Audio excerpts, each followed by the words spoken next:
The Lanchester 6x4 armoured car was a British armoured car with a 6x4 drivetrain produced in limited numbers in the late 1920s and early 1930s, a heavier, more rugged development of the earlier Lanchester 4x2 armoured car. It remained in service with Territorial and colonial units until the early 1940s and saw action in the Battle of Malaya. Production history and description. In 1927, the Lanchester Motor Company was awarded a contract for a six-wheeled armoured car. By March 1928, two prototypes, D1E1 and D1E2, were built with different armament and turret shapes, D1E2 also having an additional rear driving position. Following the trials, it was realized the existing chassis was insufficiently strong and rigid for such a heavy vehicle driven cross-country. In July 1928, 22 Mk1 production vehicles with an improved chassis and other detail changes were ordered, 18 with 1.5 and 1.303 Vickers dual-mounted in the turret and one in the hull position to the left of the driver, and 4 air command variants in which communications gear replaced the hull-mounted 303 Vickers on the gunner's position occupied by a wireless operator.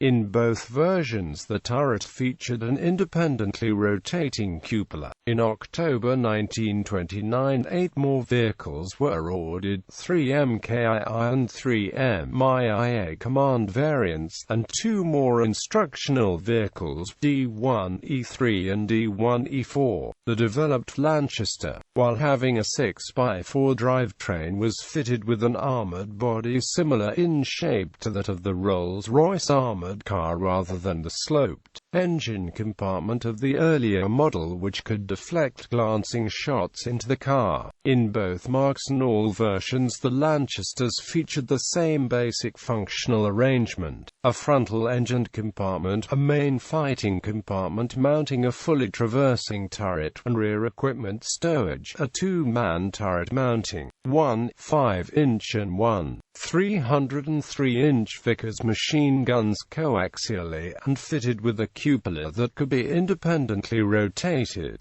greatly aiding observation while hatches were closed. Lanchesters had good cross-country performance. They were considered reliable and easy to maintain, but proved too big, too top-heavy and too slow for the reconnaissance missions for which they were originally conceived. When alternative reconnaissance vehicles became available, notably the Morris light reconnaissance car, Lanchesters were assigned to the colonial policing role, one in which they served until the outbreak of World War II.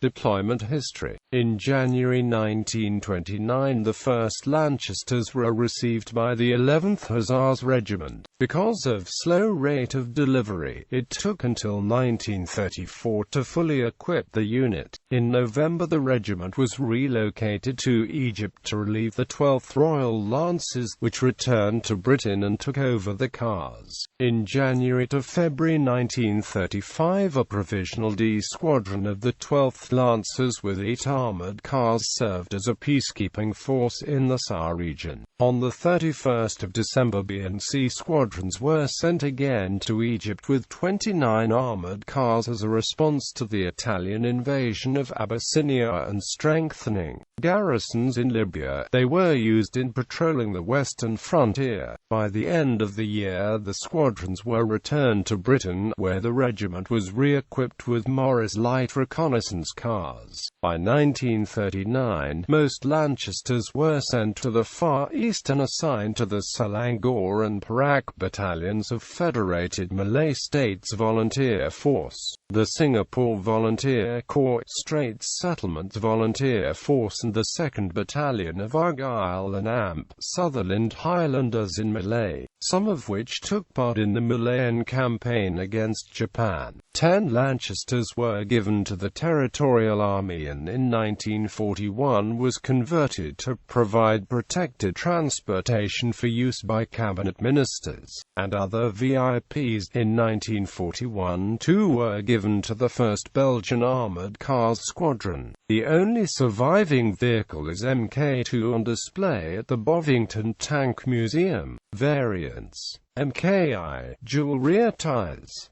Mki command version. Mk2, single tires, turret cupola with sloped sides. Mki command version.